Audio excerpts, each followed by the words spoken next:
Son d'une nuit d'été, tout est dit dans le nom du festival. L'été, à Nuits, Saint-Georges, on remonte le son.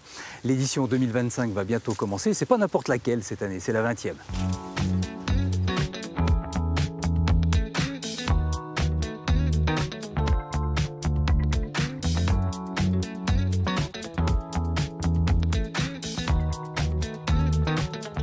Et ça se passe ici, dans le parc du Clos Frontin du domaine Albert Bichot, sous la protection de quelques arbres majestueux. Fabrice Bourri, bonjour. Bonjour. L'organisateur du festival, c'est vous. Ouais. On va revenir un peu aux origines de Son d'une nuit d'été. Ça a commencé il y a 20 ans maintenant, avec 3 pères fondateurs, vous, Didier Carnet, et l'ami Christian Delin.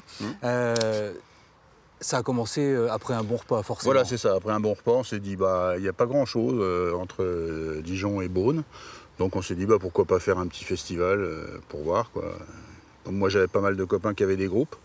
Donc je les ai contactés et puis on a dit, allez hop, on fait 5 soirées, on verra bien comment ça se passe. Puis ça s'est pas trop mal passé, donc voilà, on a dit, on continue. Petit budget au départ quand même, hein. Très petit, très petit. Oui, on avait 500 € de budget, donc on a payé à manger aux musiciens, un petit coup à boire et c'était tout, quoi. Ça s'arrêtait là. Vous avez senti une montée en puissance au fil des années, il a trouvé son public? Oui, on a senti une montée en puissance parce que déjà on a commencé dans la cour des caves Morin, sur le quai Fleury à Nuits-Saint-Georges, donc il tenait 500 personnes en gros. Et puis on a dit il faut trouver un autre lieu et finalement on a découvert ce lieu magnifique de chez monsieur Albéric Bichot. Donc voilà, et on a dit c'est vraiment le top. Et quand les gens viennent au festival, ils découvrent ça pour la première fois, ils trouvent ça, ils ne savaient pas qu'il y avait ça à Nuits-Saint-Georges. Voilà. Vous faites quoi là? Vous installez une scène au milieu du parc? Là il y a une grande scène, un smirmorque qui vient, qui se déplie, il y a les éclairages, il y a le son, il y a tout. Et puis voilà, on tape là-bas vers le château. Il y a la buvette, il y a tout ce qu'il faut pour se restaurer. Voilà, donc c'est le côté sympathique de la chose aussi, c'est que les gens viennent pour déguster des bons vins.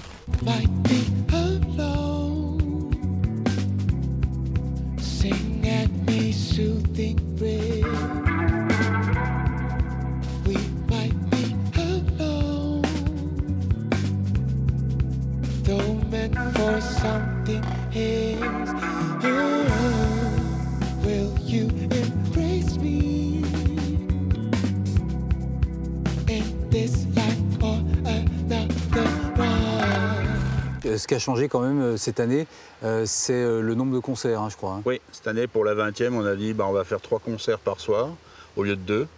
Donc on ouvrira les portes à 19h30 et le premier concert commencera à 20h avec un petit entracte. Et puis après, ce qu'on appelle les vedettes américaines, comme on appelait à l'époque. Et puis la tête d'affiche qui interviendra à partir de 22h.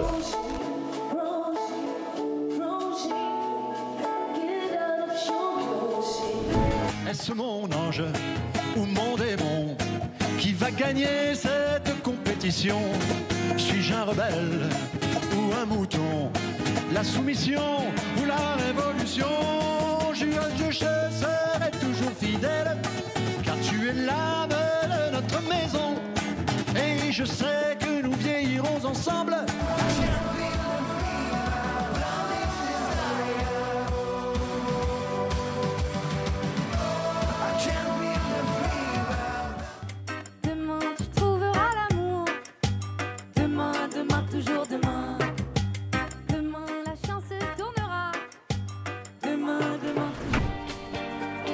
C'est dur d'aimer jusqu'à en crever. Vous avez une idée du nombre de spectateurs chaque année? On est entre 3500 et 5000.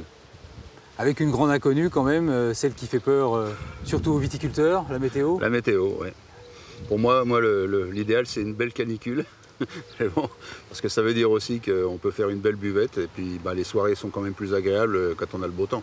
Voilà, c'est prendre un petit verre après le concert, pouvoir discuter aussi avec les artistes, parce qu'il y a ça aussi dans le festival, c'est la proximité avec les artistes. On n'est pas un festival où l'artiste est grand comme ça au fond d'une salle. Là, les gens sont à côté et peuvent aller discuter avec lui. Et ça se passe du 1er au 5 juillet. Ensuite, on confiera à grillons, sauterelles et autres criquets tous les sons des nuits d'été.